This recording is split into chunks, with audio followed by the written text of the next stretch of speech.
Assalamualaikum warahmatullahi wabarakatuh. Saya akan mempresentasikan. Sebelumnya, perkenalkan nama saya Muhammad Iqbal Ramadan dengan NIM 2251035. Dan di sini saya akan mempresentasikan perancangan ulang roda gigi kerucut pada gerinda tangan.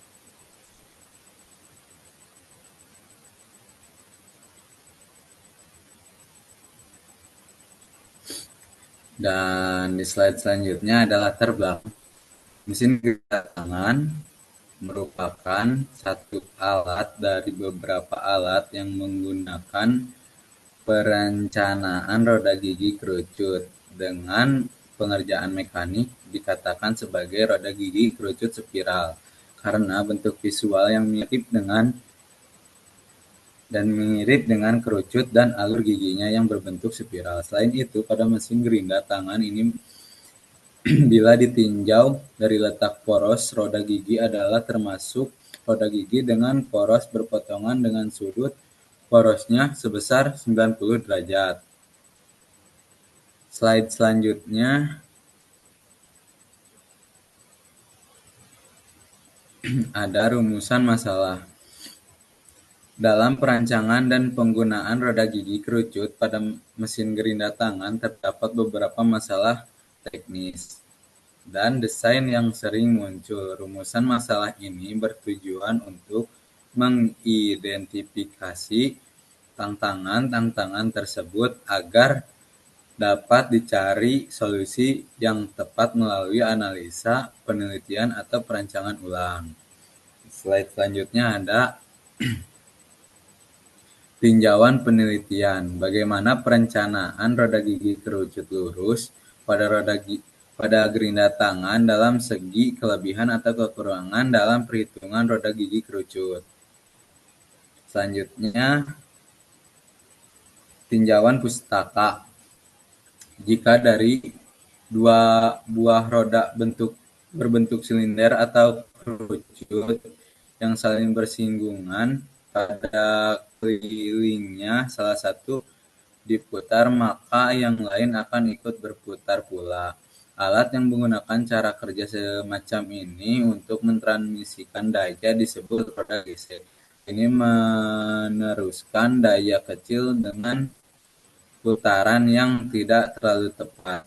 Namun, untuk menghasilkan daya yang besar dan putaran yang tepat, kedua roda gesek ini harus dibuat bergigi pada kelilingnya sehingga penerusan daya dilakukan oleh gigi-gigi kedua roda gigi saling berkait. Roda gigi semacam ini yang dapat dibentuk silinder atau kerucut disebut roda gigi. Di slide selanjutnya, metodologi penelitian. Di situ ada STAR, identifikasi masalah, tujuan perancangan, pengumpulan data, analisis data, dan hasil data, dan ada gambar teknik. Di slide selanjutnya ada metodologi penelitian. Spesifikasi alat. Nomor 1, daya power. Daya listrik 500 watt dikurang 2500 watt tergantung tipe dan kebutuhan. Tegangannya ada di 220 volt atau 110 volt tergantung wilayah penggunaan. Yang kedua ada ukuran mata gerinda disk diameter.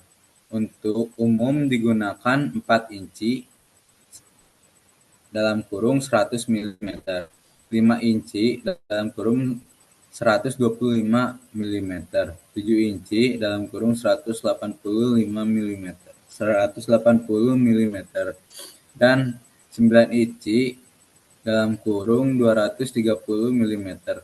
Yang ketiga ada kecepatan putaran atau no load speed.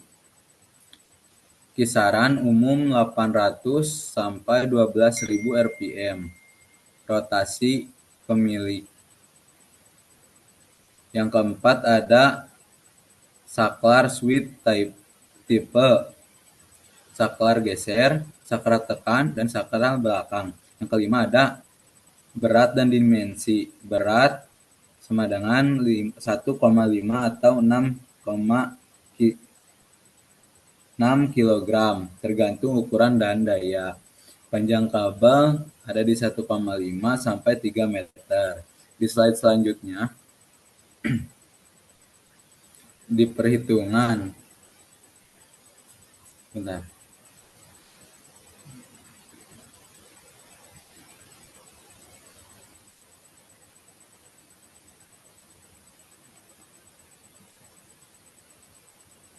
Perhitungan. Di situ nomor satunya ada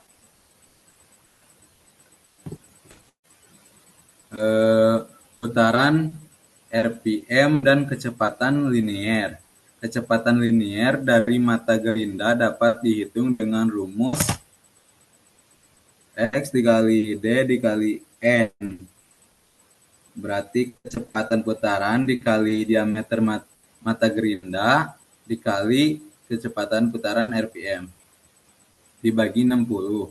Contoh perhitungannya di situ ada misalkan gerinda tangan berputar 11.000 RPM dengan mata gerinda diameter 100 mm atau sama dengan 0,5 mili. Dan di situ ada rumus V 3,1 dikali 0,1 dikali 11.000 dibagi 60 dan hasilnya 57,67 ms. Jadi kecepatan kelilingnya sekitar 57,67 ms. Dan yang kedua ada daya watt dan efisiensi. Daya yang digunakan gerinda